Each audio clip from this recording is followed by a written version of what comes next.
Welcome to Watch Mojo, and today we're counting down our picks for the most significant lawsuits ever to occur because of a TV show. Some spoilers to come. You don't have any control of your information, so you should be paid and treated like you're an employee at that point.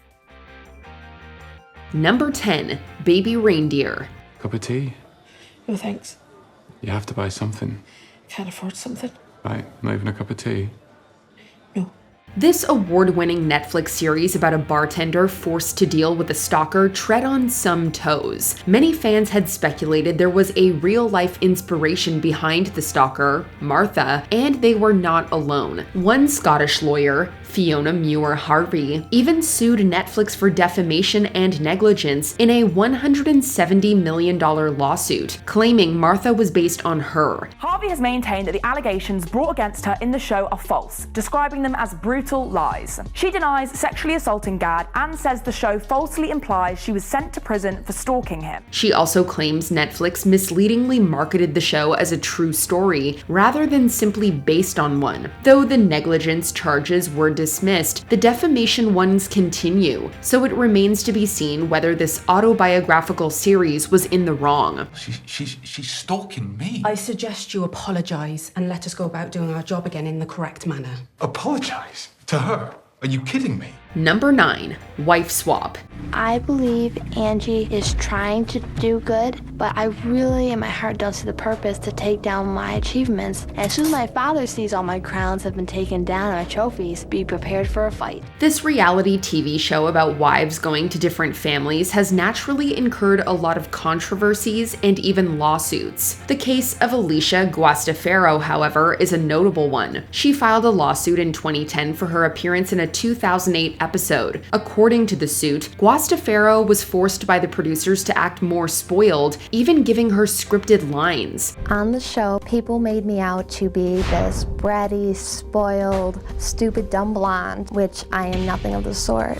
This performance caused her peers to mock and taunt her, leading to severe emotional distress and panic attacks. The lawsuit was settled out of court that same year for an unknown amount, but if Guastafaro had her way, ABC could have been out of $100 million.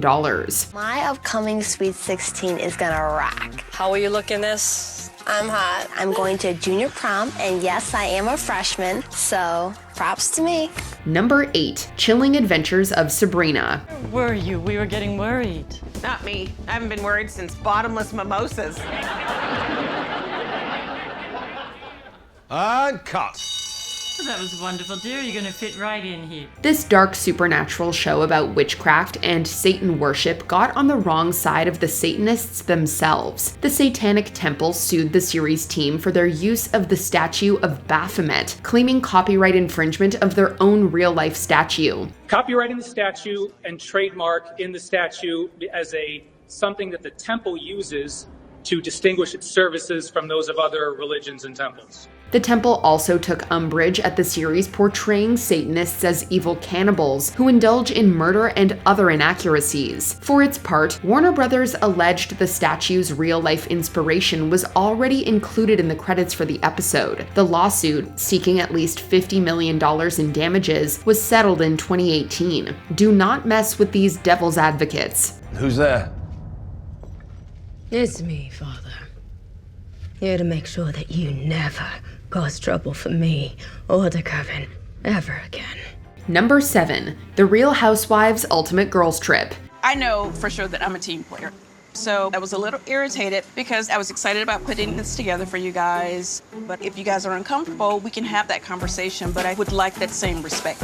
A Real Housewives spin-off, this show is legally fraught. In this series, several Real Housewives women vacation together in different locales, with a lot of drama along the way. I can tell Cynthia's really annoyed by the fact that Kenya was late. It was her night, that's her good girlfriend, but I don't think anybody really wanted to make a big deal of it. Caroline Manzo, by all accounts, had the worst time on the show, claiming the network had allowed co-star Brandi Glanville to sexually harass and assault her. Glanville apparently had a record of sexual misconduct before her time on the show. Manzo filed a lawsuit against the network Bravo for negligence. Glanville has denied these allegations, claiming emotional distress, financial hardship, and even thoughts of self-harm as a result of the lawsuit. Talk about a reality check. I can't even be around that. It's so disgusting.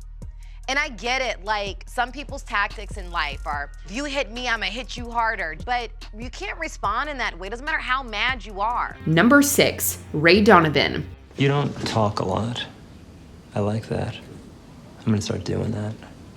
Makes you very mysterious.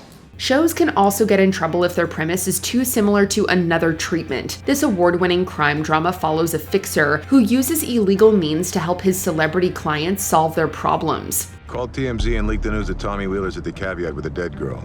Then get over there and represent him. You're his publicist. You work for the studio. Just try to control the story. Per Brian Lawson, however, this is the exact same premise as his own 2009 concept, The Swissman, which also included a storyline with a pro basketball player involved in a sex scandal. While allegedly getting enthusiastic response from a Showtime exec, Larson's proposal was eventually rejected in 2010. Larson sued Showtime for breach of implied contract, claiming the network passed his idea on to Mark Gordon's production company. The show was unexpectedly canceled in 2020, so this is one problem Ray Donovan can't fix. Can you get him into your office now? 10 minutes or so? Yeah, I'll teleport him. Get him there as soon as you can. I got an idea. We can kill 2 birds with 1 stone. Number 5, Better Call Saul. This is trademark infringement. Mr. McGill's new logo is an absolute copy of ours. I think it falls firmly under fair use. Fair use? You're clearly profiting, so fair use doesn't apply. Of course, a Breaking Bad prequel about a bad lawyer would get into some bad legal trouble. Acclaimed by both critics and audiences, the show nevertheless got hit with a lawsuit for a pretty benign reason: trademark infringement. Liberty Tax Service took offense over the similarly named Sweet Liberty Tax Services, a fictional tax firm involved in shady business practices. He wants me to change my name because he claims that, it's some kind of threat to his business? Your Honor. This is restraint of trade, okay? Whatever happened to the free market, huh? No, Hamlin here wants you to tell me. Enough. The show's use of an inflatable Statue of Liberty and American flag motif was also flagged as trademark violations used to disparage the company. The lawsuit was dismissed in 2023, with a Manhattan district judge ruling in favor of the Better Call Saul creators. Perhaps they did call Saul after all. We want our lives back. The way they were before. We lost everything. Number 4, Abbott Elementary. Make a playlist starting with some oldies. Ooh, how about 50 Cent in the club? Okay, no, that's not an oldie and you shouldn't be listening to that. Plenty of series have been accused of copyright infringement and stealing a similar premise, and this one is no different. Writer and former school teacher Christine Davis claimed the hit ABC series Abbott Elementary was a knockoff of her own proposed TV series, This School Year, conceived in 2018. This School Year was also a mockumentary about an idealistic teacher, but this one worked in a New York City public school. No, guys, it's Miss Teagues with a capital T because it's a proper noun. Finally, in 2024, the case was dismissed by New York, claiming that the similarities between the two were surface level at best, with the shows differing in plot, structure, and overall feel. It's not just elementary. When you first started, I found that some of your ways of teaching were a bit unorthodox. No, because that belief interferes with my perception of reality, so. Number 3, Love is Blind. Show came out, filming after the altar, divorce, fired, all of this stuff. And then, it was just like, okay, now I have time to sit back and reflect. And that's when I was like, this is messed up. Perhaps the most lawsuit-ridden reality TV show yet, this Netflix series about literal blind dating is a doozy. Love is Blind has been accused of being a toxic workplace, with no less than 3 former castmates filing lawsuits. She was expressly forbidden from interacting not only with other participants, but also with random hotel guests and staff. Season 2 contestant Jeremy Hartwell alleged being denied food and water, encouraged to drink alcohol instead, and being paid below the Los Angeles minimum wage. Another lawsuit by contestant Tran Dang claims Dang was sexually assaulted by a fellow participant, Thomas Smith, and even falsely imprisoned. Neither Dang nor Smith appeared in season 5 of the show, and only one lawsuit has been settled. If Love is Blind, justice is a little less so. My advice to them would be, get your mental health in gear. understand that what you see on there is going to feel like gaslighting, and just be confident enough to speak your truth. Number 2, When They See Us. I'm walking through this with you. You cry, I cry. You mad, I'm mad.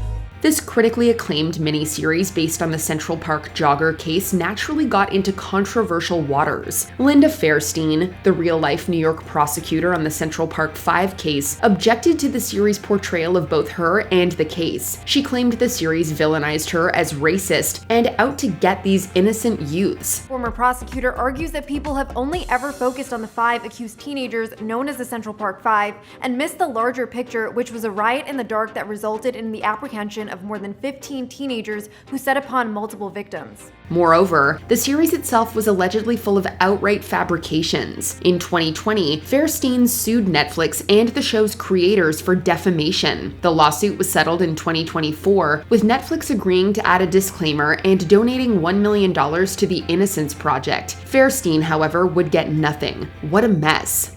And there was certainly more than enough evidence to support those convictions of first-degree assault, robbery, riot, and other charges.